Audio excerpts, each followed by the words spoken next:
everybody, it's Corinne at the Sewing Works, and I've had a few of you ask me recently about some tips on how to get started with free motion quilting. I have some ideas that I use to get people going, and maybe they'll help you, and a couple different techniques you can use to practice your skills, but practice is really what makes it perfect. So let me show you a couple ideas to get you going. The first technique I'm going to show you is something I call follow the line.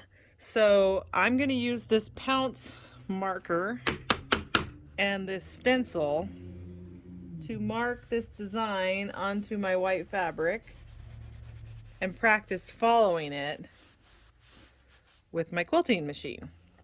Now this machine uses the same technology as your regular domestic Bernina does with the Bernina stitch regulator.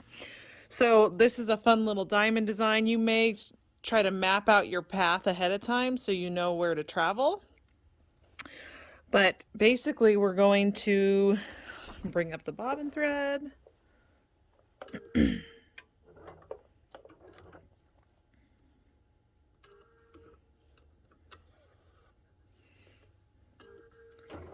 And now this machine is going to give me even stitches whether I go fast or slow. So we're just trying to follow the line. If we miss the line, we're not going to try to jerk right back to it. We're just going to gradually work our way back to get that design to turn out, because the line will be gone after we are done quilting. Looking out ahead of yourself to the next point. Points are a great spot to take a break. Kind of reposition your hands, think about where you're going next before you get going. Stencils like this can also be good because you don't have to use them for the full design idea. You can modify them. Let's say this time I just want one big box. I can go around, create my diamond shape, and practicing backtracking over yourself is another good technique. So that gives me nice even diamonds. You may also draw your own designs. Just try and follow the line. I find that drawing then helps me practice the design one more time before I take it to my machine. Remember to be kind to yourself. You're learning, be forgiving, and I'm using contrasting threads so you can see what I'm doing in this video, but pick something that blends, and if you use a busier fabric, you won't even see any of your mistakes. So just keep trying. All right, on to the next. Speaking of using busier fabrics, I often use the fabric to help me dictate which design to do. So on this cute little paisley fabric, I may choose to go ahead and stitch the outline of those little paisleys, and maybe not even every single one. So by meandering around and then outlining individual ones, I'm adding just a little bit of texture. And that's also helping to train my brain to make that paisley shape.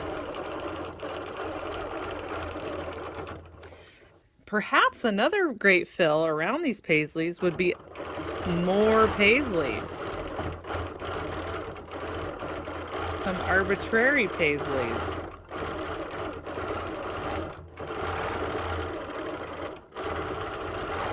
Let your fabric speak to you. It makes the process more enjoyable.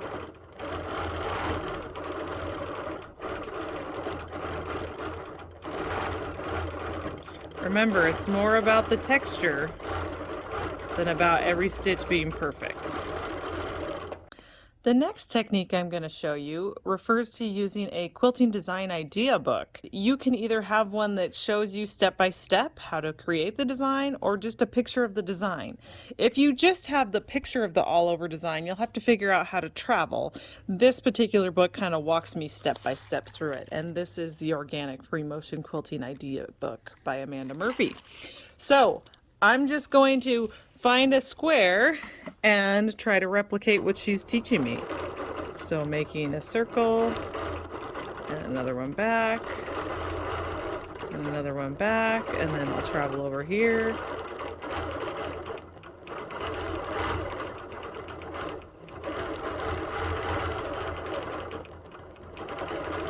And my Might even backtrack to make another circle. And sometimes maybe I even need one on the inside that I missed.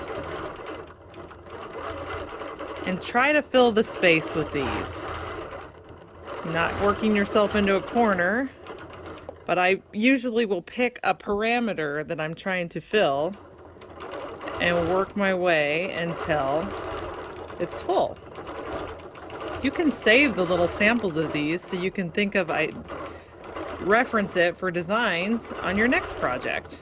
The last technique I'm going to leave you with today is one that I really enjoy, which is just outlining the fabric with something that blends. So you'll see that I'm using this green thread, and I'm not always on the line. We're just going to be kind of outlining things so that it gives you some depth and some 3D effect to everything. So here we go.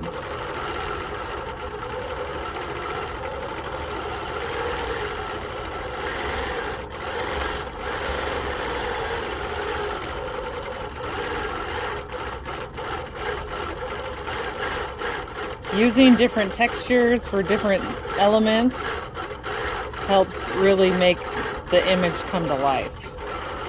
And you don't even hardly look at the quilting, you're looking at that beautiful fabric.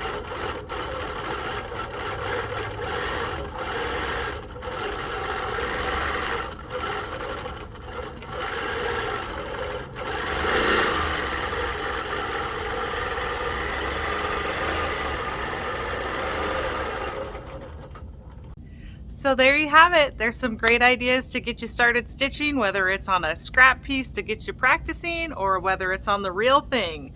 And I'll tell you what, it's always more rewarding when you're on a real project. So go ahead and make some pot holders, get some scrap quilts out to donate to charity, and start having fun with your Bernina stitch regulator or whatever quilting method you should prefer, and just get to doing it.